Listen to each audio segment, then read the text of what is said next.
Hello दोस्तों, नमस्कार। तो जैसा कि हम लोगों ने छायावाद पर प्रश्नोत्तरी प्रारंभ की थी और उसमें 150 प्रश्नों को हम लोग हल कर चुके हैं।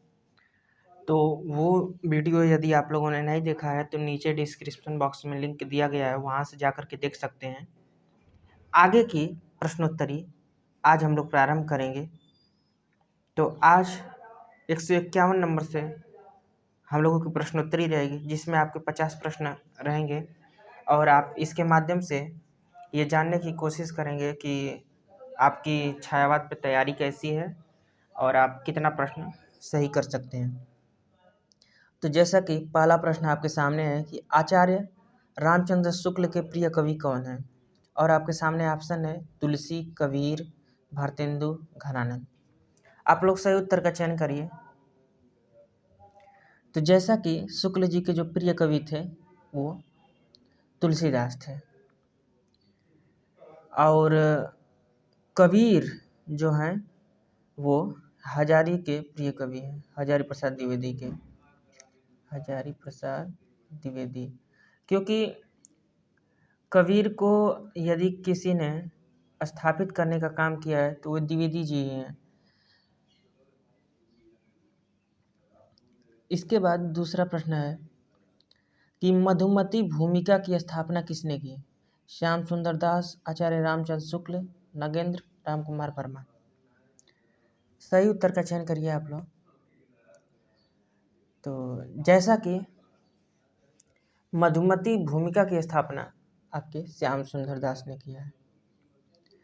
ये जो है वो आचार्य केशव प्रसाद मिश्र का अनुकरण करते हुए साधारणीकरण की जो विश्लेषण किए थे वो इसी भूमिका के नाम से किए थे, मधुमती भूमिका के नाम से। तो आप ये भी याद रखे रहिए कि ये केशव प्रसाद मिश्र इन्हीं का अनुकरण करते हुए साधारणीकरण पर मधुमती भूमिका का विश्लेषण किया है। आइए हम अगला प्रश्न देखते हैं। महाप्राण में के नाम से कौन कवि विख्यात है? सूर्यकांत त्रिपाठी निराला, दिनकर, तुलसी प्रसाद। आप लोग सही उत्तर का चयन करेंगे। तो जैसा कि महाप्राण के नाम से आपके निराला जी जाने जाते हैं, महाप्राण सूर्यकांत त्रिपाठी निराला, तो आपका सही उत्तर हो जाएगा ऑप्शन नंबर 1। इसके बाद अगला प्रश्न है कि कामायनी को मानव चेतना के विकास का महाकाव्य किसने कहा है? आचार्य शुक्ल, डॉक्टर नगेंद्र, नंदुलारे वाजपेयी, रमेश कुंतल मेघ। आप लोग सही उत्तर का चयन करिए। तो जैसा कि आपका सही उत्तर हो जाएगा डॉक्टर नगेंद्र। इन्होंने ही कामायनी को मानव चेतना के विकास का महाकाव्य कहा है। इसके बाद अगला प्रश्न है कि कामायनी को फैंटेसी काव्य किसने माना है? और आपके सामने ऑप्शन दिए गए हैं मुक्तिबोध, इंद्रनाथ मदान, रमेश कुंतल मेघ, नंद दुलारे वाजपेयी। तो आप लोग सही उत्तर का चयन करिए। तो जैसा कि कामायनी को फैंटेसी काव्य जो है वो मुक्तिबोध जी मानते हैं, तो आपका सही उत्तर हो जाएगा ऑप्शन नंबर 1। इसके बाद अगला प्रश्न है कि एक फूल की चाह किसकी कविता है? माखनलाल चतुर्वेदी, नरेंद्र शर्मा, दिनकर, सियाराम शरण गुप्त। तो आप लोग बताने की कोशिश करिए। तो जैसा कि एक फूल की चाह एक कविता है और एक पुष्प की अभिलाषा है, ये 2 कविताएं हैं। तो आप लोग सही उत्तर बताएं। आपका सही उत्तर हो जाएगा सियाराम शरण गुप्त। ये जो थे मैथिली शरण गुप्त के भाई थे, मतलब छोटे भाई। और जो माखनलाल चतुर्वेदी लिखे हैं कविता, वो पुष्प की अभिलाषा है। पुष्प की अभिलाषा, चाह नहीं मैं सुरबाला के गहनों को था जाऊं।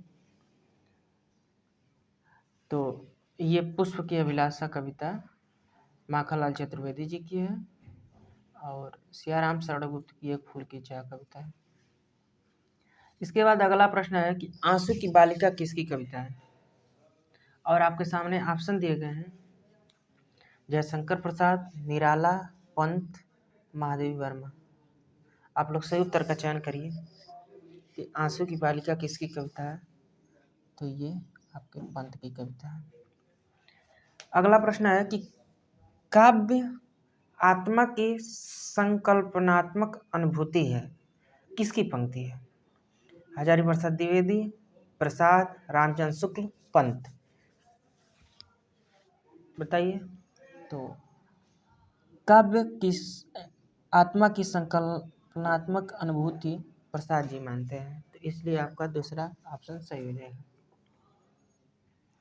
अगला प्रश्न है कि मैं मजदूर हूँ, मजदूरी किए बिना मुझे भोजन करने का कोई अधिकार नहीं, किसका कथन है। प्रेमचंद, निराला, डॉक्टर नगेंद्र, महादेवी वर्मा। तो आपका सही उत्तर हो जाएगा प्रेमचंद। इसके बाद अगला प्रश्न है कि साहित्य जनसमूह के हृदय का विकास है, किसका कथन है। बताइए आप लोग। रामचंद्र शुक्ल, प्रेमचंद, महादेवी वर्मा, बालकृष्ण भट्ट। तो आपका सही उत्तर हो जाएगा बालकृष्ण भट्ट। इन्होंने ही कहा है कि साहित्य जनसमूह के हृदय का विकास है। ये इनका निबंध है, उस निबंध की ये स्टेटमेंट है। तो ये चीज़ आप लोग ध्यान दीजिए। इसके बाद आइए अगला प्रश्न देखते हैं। खुल गए छंद के बंध किसकी पंक्ति है। आपके सामने चार ऑप्शन है, पंत, निराला, रामचंद्र शुक्ल, भगवती चरण वर्मा। तो जैसा कि आपका सही उत्तर हो जाएगा पंत।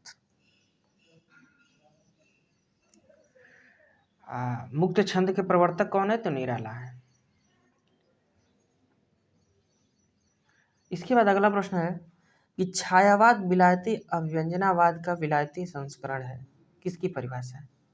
नंद दुलारे वाजपेयी, रामचंद्र शुक्ल, रामविलास शर्मा, मुकुटधर पांडे। आप लोग सही उत्तर का चयन करेंगे। तो जैसा कि विलायती संस्करण जो है वो शुक्ल जी ही मानते हैं, तो आपका सही उत्तर हो जाएगा रामचंद्र शुक्ल।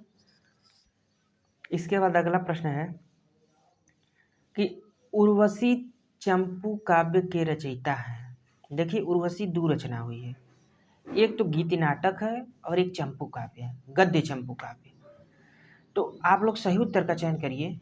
आपके सामने ऑप्शन है दिनकर, प्रसाद, मिथिलेश सड़गुप्त, निराला। आप लोग बताइए सही उत्तर क्या होगा।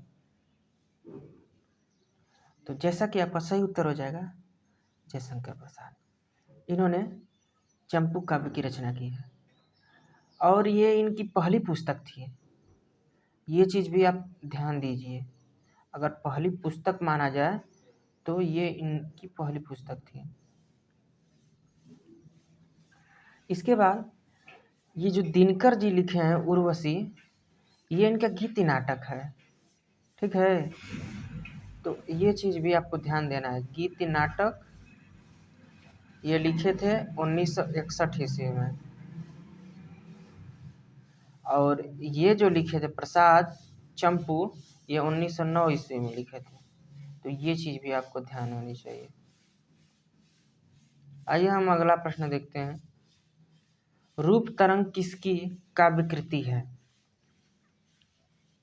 और आपके सामने ऑप्शन है रामविलास शर्मा, श्याम सुंदर दास, रामचंद्र शुक्ल, पंत। तो जैसा कि आपका सही उत्तर हो जाएगा रामविलास शर्मा जी। इसके बाद अगला प्रश्न है कि मनुष्य ही साहित्य का लक्ष्य है, किसका कथन है। यह निबंध है, बताइए। आचार्य शुक्ल, हजारी प्रसाद द्विवेदी, रामविलास शर्मा, प्रसाद। 165 का आप लोग सही उत्तर का चयन करिए। तो आपका सही उत्तर हो जाएगा हजारी प्रसाद द्विवेदी। यह इनका कथन है, इसी नाम से निबंध लिखे हैं, उस दिन बोले हैं। अगला प्रश्न है कि कामायनी को मानवता का रसात्मक महाकाव्य की संज्ञा किसने दी। शुक्ल जी, नगेंद्र, दुलारे वाजपेयी, महादेवी वर्मा। आप लोग सही उत्तर का चयन करेंगे।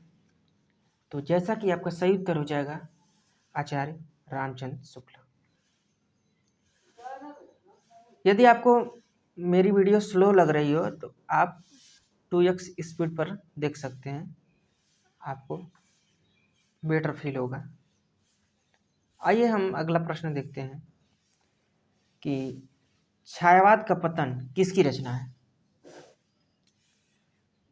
नंदुलारे वाजपेयी, देवराज दिनेश, रामविलास शर्मा, इंद्रनाथ मदान।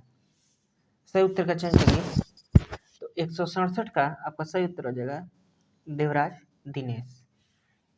इन्होंने ही छायावाद का पतन नामक रचना की है। अगला प्रश्न है कि सीकर किसकी काव्य कृति है? बच्चन, दिनकर, महादेवी वर्मा, प्रसाद। तो 168 का आपका सही उत्तर हो जाएगा महादेवी वर्मा। इन्होंने ही सीकर रचना किया। अगला प्रश्न है कि वन मिलन काव्य के रचयिता कौन है? मोहनलाल महतो वियोगी, आरसी प्रसाद सिंह, उदय शंकर भट्ट, प्रसाद, जयशंकर प्रसाद। तो 169 का आप लोग सही उत्तर का चयन करिए। तो आपका सही उत्तर हो जाएगा प्रसाद। वन मिलन प्रसाद जी की कविता है। इसके बाद अगला प्रश्न हम लोग देखेंगे। ये वन मिलन जो लिखे थे 1909 में लिखे थे, ये चीज़ भी आप ध्यान दीजिए। मान लीजिए कभी कभी सन आ जाए और आपको सीक्वेंस में लगाना रहे तो उसमें दिक्कत ना हो।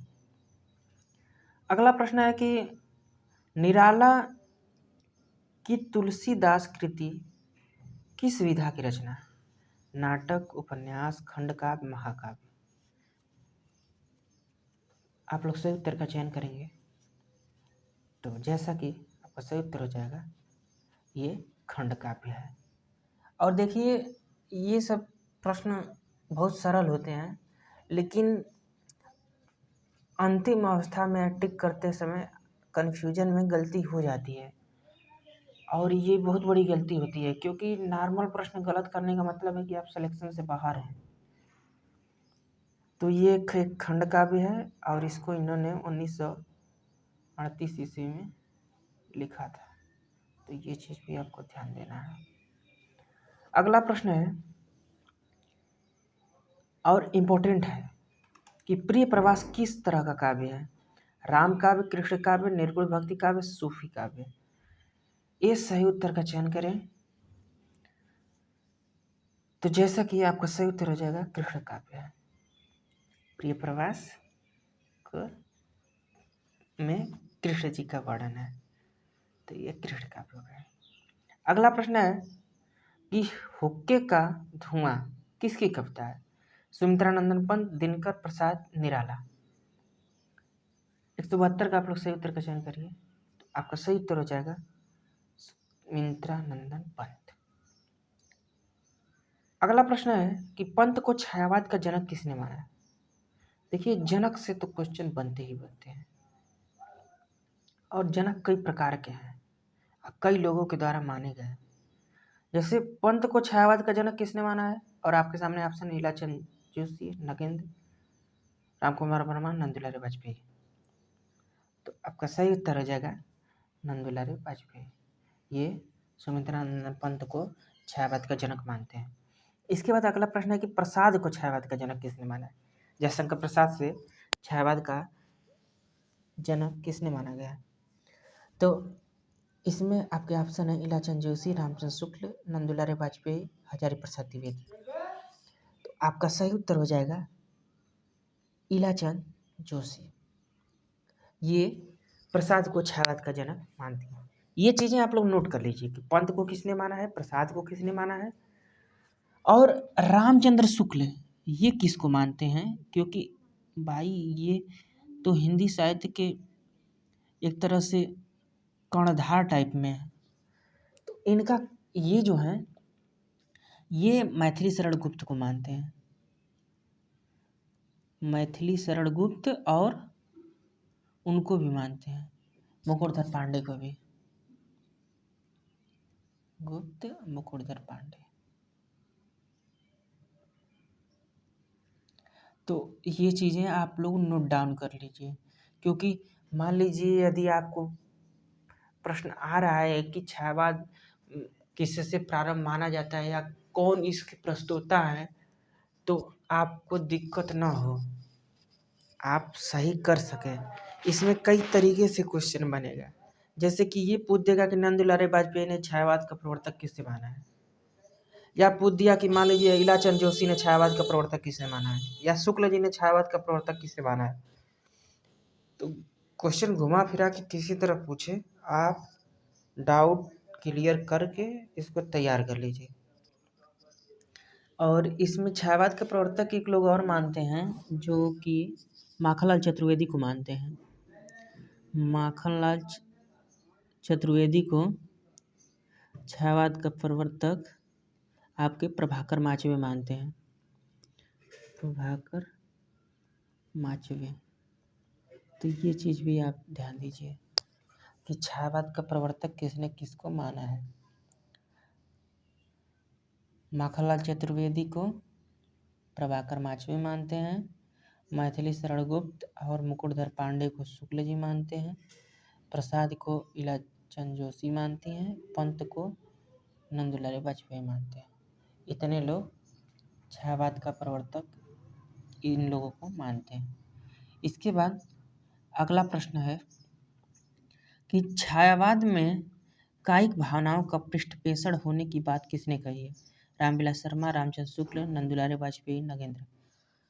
आप लोग सही उत्तर का चयन करिए, तो सही उत्तर हो जाएगा रामचंद्र शुक्ल। इसके बाद हम अगला प्रश्न देखेंगे, और ये पंक्तियों से प्रश्न है और आपको सही उत्तर का चयन करना है कि तुलसी भी कैसे करते मानस नाद, महावीर को यदि उन्हें मिलता नहीं प्रसाद। मैथिली शरण गुप्त, जयशंकर प्रसाद, तुलसी, महावीर प्रसाद द्विवेदी। आप लोग सही उत्तर का चयन करिए कि ये पंक्ति किसकी है। तो आपका सही उत्तर हो जाएगा मैथिली शरण गुप्त। उन्होंने ही कहा कि तुलसी भी कैसे करते मानस नाद, महावीर का यदि उन्हें मिलता नहीं प्रसाद। इसके बाद अगला प्रश्न है कि अरुण यह मधुमय देश हमारा। ये पंक्ति किसकी है। प्रसाद की, पंत की, महादेवी वर्मा की, मैथिली शरण गुप्त की। आप लोग सही उत्तर का चयन करिए, आपका सही उत्तर क्या होगा।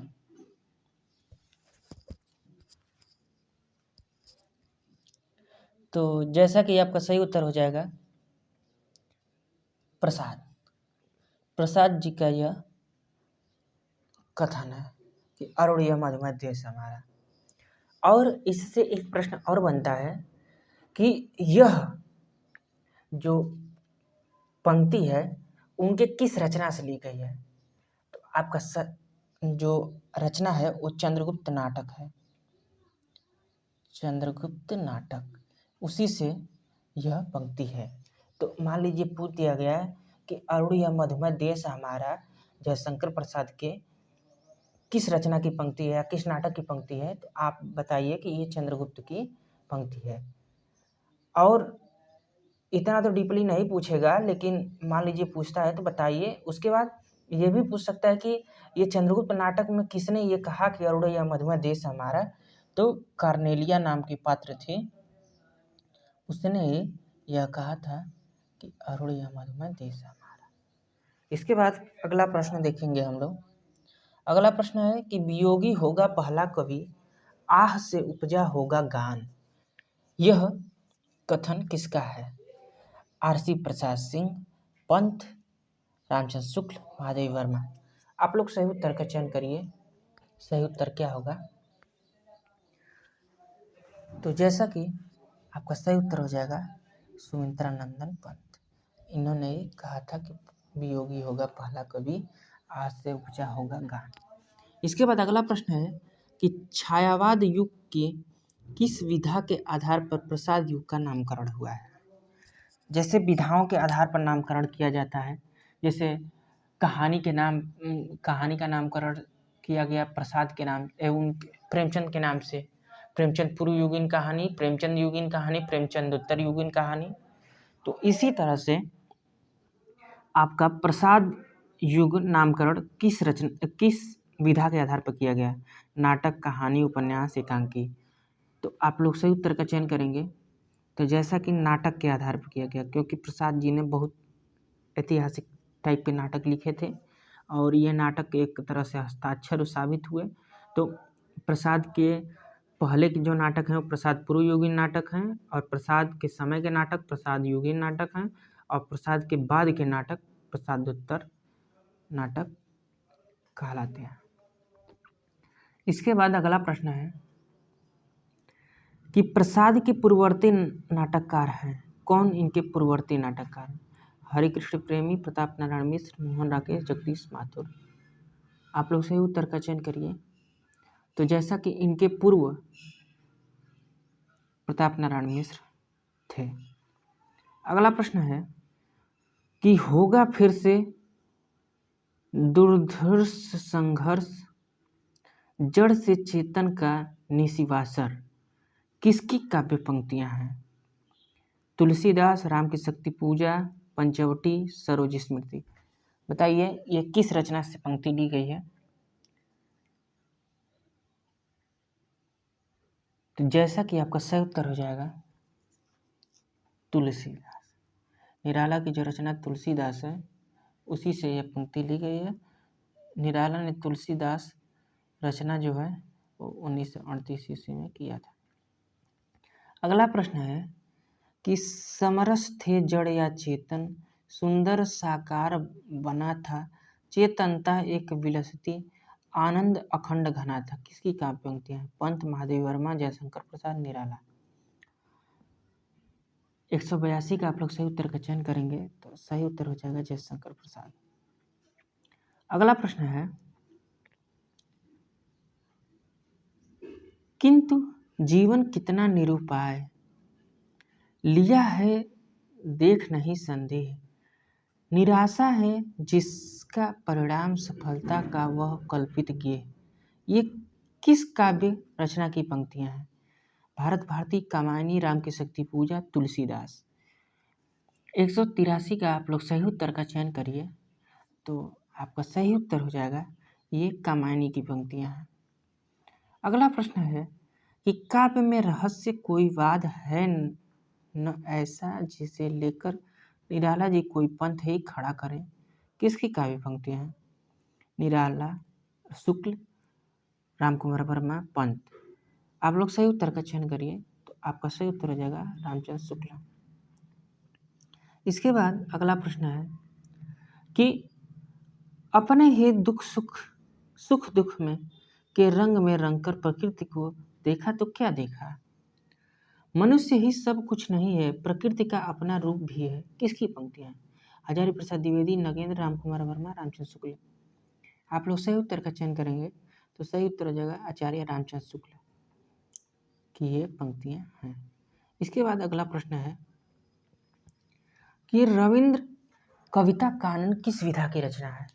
समीक्षा, कविता, नाटक, एकांकी। आप लोग सही उत्तर का चयन करिए। आपका सही उत्तर क्या हो जाएगा?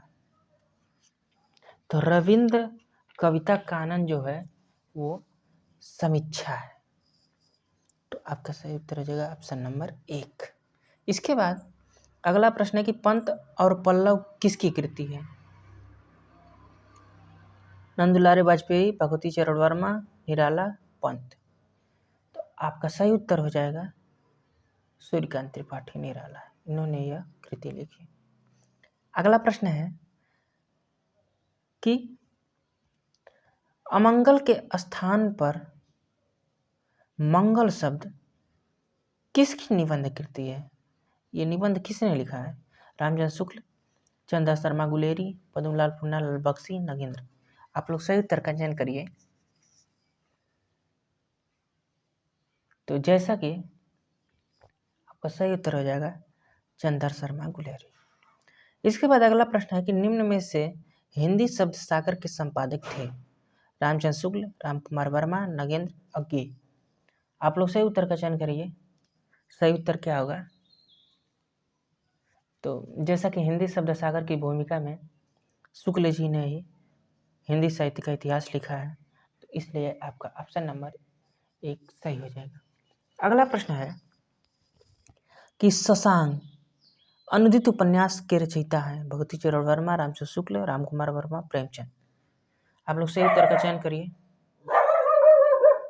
तो जैसा कि आपका सही उत्तर हो जाएगा रामचंद्र शुक्ल। इन्होंने शशांक अनिर्दिष्ट उपन्यास की रचना की है।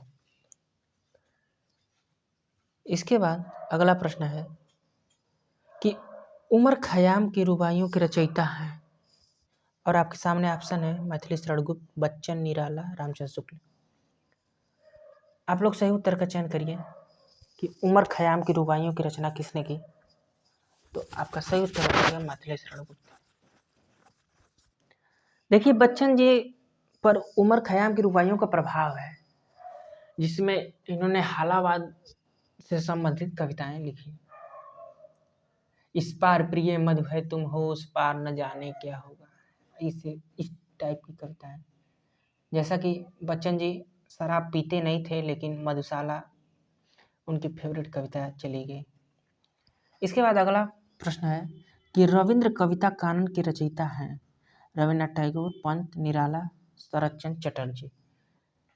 आप लोग सही उत्तर का चयन करिए। आपका सही उत्तर क्या हो जाएगा। तो जैसा कि आपका सही उत्तर हो जाएगा निराला। निराला ने ही इसकी रचना की है। अगला प्रश्न है कि निम्न में से कौन सी निराला की व्यंग प्रधान कविता है। सरोज स्मृति, तुलसीदास, राम की शक्ति पूजा, कुकुरमुत्ता। तो जैसा कि आप लोग सभी लोग जानते हैं कि इन्होंने कुकुरमुत्ता को ही व्यंग प्रधान रचना की लिखा है कि अबे सुनबे वो गुलाब, इस तरह से लिखते हैं। ये 1942 में इसको इन्होंने लिखा था। तो ये चीज ध्यान दीजिए। इसके बाद अगला प्रश्न है कि साहित्यकार के आस्था तथा अन्य निबंध के संपादक कौन है। माधव वर्मा, गंगा प्रसाद पांडे, प्रसाद नगेंद्र। आप लोग सही उत्तर का चयन करेंगे तो आपका सही उत्तर हो जाएगा गंगा प्रसाद पांडे, यही इसके संपादक हैं। अगला प्रश्न है कि पंत जी की कृति ज्योत्सना की विधा है। काव्य, काव्य नाटक, नाटक, उपन्यास। आप लोग सही उत्तर का चयन करिए। तो ज्योत्सना जो है वो काव्य नाटक है, तो ये ध्यान दीजिए आप। अगला प्रश्न है कि प्रथम आयाम किसकी आरंभिक रचना है। और आपके सामने ऑप्शन है जयशंकर प्रसाद, पंत, महादेव वर्मा, निराला। तो प्रथम आयाम जैसा कि महादेव वर्मा की रचना है। इसके बाद अगला प्रश्न, बुद्ध चरित किसकी रचना है। रामकुमार वर्मा, रामचंद्र शुक्ल, बच्चन, महादेव वर्मा। बताइए सही उत्तर क्या होगा। तो बुद्ध चरित आपके रामचंद्र शुक्ल की रचना है। इसके बाद अगला प्रश्न है कि चिंतामणि किसका निबंध संग्रह है। रामचंद्र शुक्ल, चिंतामणि, नागेंद्र, गुलेरी जी। बताइए। तो जैसा कि चिंतामणि जो निबंध है उसके 4 भाग हैं, और ये चारों रामचंद्र शुक्ल जी का निबंध संग्रह है। इसके बाद अगला प्रश्न है कि काव्य कला तथा अन्य निबंध किसका निबंध संग्रह है। आप लोग सही उत्तर का चयन करेंगे। आपके सामने ऑप्शन है महादेव वर्मा, जयशंकर प्रसाद, हजारी प्रसाद द्विवेदी, नगेंद्र। तो आपका सही उत्तर हो जाएगा जयशंकर प्रसाद। इसके बाद आज का अंतिम प्रश्न, रसज्ञ रंजन किसका निबंध संग्रह है। महावीर प्रसाद द्विवेदी, हरिऔध, रामनरेश त्रिपाठी, श्रीधर पाठक। आप लोग सही उत्तर का चयन करिए। तो जैसा कि आपका सही उत्तर हो जाएगा महावीर प्रसाद द्विवेदी, इन्होंने इस निबंध को लिखा है। तो दोस्तों, हम आशा करते हैं कि आप लोगों को ये सेशन अच्छा लगा होगा और आप इससे कुछ ना कुछ जरूर सीखेंगे। इसके आगे का प्रश्नोत्तरी हम लोग अगले वीडियो में करेंगे। तो यहाँ तक देखने के लिए आप लोगों का बहुत बहुत धन्यवाद। हम लोग फिर मिलते हैं नए वीडियो में नए टॉपिक के साथ। नमस्कार।